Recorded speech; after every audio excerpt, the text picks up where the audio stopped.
বিসমিল্লাহির রহমানির রহিম। হে সমস্ত জগতবাসী, এই পৃথিবীতে আমরা আল্লাহর ইবাদত করি, কিন্তু আমাদের ইবাদত কতটুকু কবুল হলো?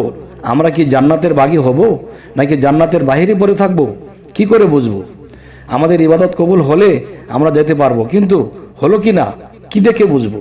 বা আমরা কি পৃথিবীতে সুপথে রইলাম না কুপথে রইলাম, এটা কি করে বুঝবো? অবশ্যই আল্লাহ আমাদেরকে স্বপ্নের তাবিরের মাধ্যমে জানিয়ে দিচ্ছে। অবশ্যই খেয়াল করে শুনবেন। যদি কোনো ব্যক্তি স্বপ্নে নিজেকে জান্নাতুল ফেরদাউসে দেখে, তবে সে ইলম ও হিদায়েত লাভ করবে।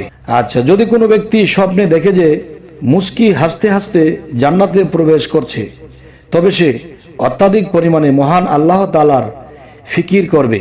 আচ্ছা, তো এবার আসি, যদি কোনো ব্যক্তি স্বপ্নে দেখে যে তরবারি দোষমুক্ত করে জান্নাতে প্রবেশ করছে, তবে সে সৎ কাজের আদেশ ও আদেশ এবং খারাপ কাজের নিষেধ করবে, এবং সে নিয়মিত সুনাম, সুখ্যাতি এবং পুরস্কার করবে। আচ্ছা, যদি কোনো ব্যক্তি স্বপ্নে দেখে যে জান্নাতে তোবা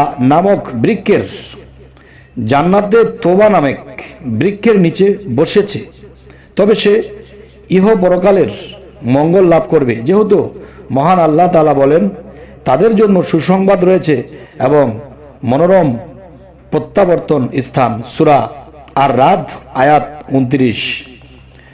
আচ্ছা, এবারে আসি, যদি কোনো ব্যক্তি স্বপ্নে নিজেকে জান্নাতের বাগানে দেখে, তবে সে ইখলাস এবং দ্বীনের পূর্ণতা লাভ করবে। আচ্ছা, যদি কোনো ব্যক্তি স্বপ্নে জান্নাতের ফল খেতে দেখে, তবে পরিমাণ ফল খাবে, সে পরিমাণ ইলম হাসিল করবে। আচ্ছা, এবার আসি, যদি কোনো ব্যক্তি স্বপ্নে জান্নাতের পানি, শরাব বা দুধ পান করতে দেখে, তবে ইলম, হিকমত এবং ধন সম্পদ লাভ করবে। আচ্ছা, তো এবার আসি, যদি কোনো ব্যক্তি স্বপ্নে জান্নাতের বিছানায় হেলান দিয়ে বসতে দেখে, তবে এটা তার স্ত্রীর সৎকর্ম এবং নৈতিক পবিত্রতার ইঙ্গিত করছে। আচ্ছা, যদি কোনো ব্যক্তি স্বপ্নে জান্নাতে প্রবেশ করতে দেখে, কিন্তু তখন প্রবেশ করছে তা জানা নেই, দুনিয়াতে যতদিন জীবিত থাকবে ততদিন ইজ্জত, সম্মান এবং নিয়ামত থাকবে। তবে হে সমস্ত জগতবাসী, আমাদের এই চ্যানেলের আলোচনা যদি ভালো লাগে, অবশ্যই সাবস্ক্রাইব করে রাখুন, পরবর্তীতে যেন ভালো আলোচনা এনে দিতে পারি। সকলেই ভালো থাকবেন। আল্লাহ হাফিজ।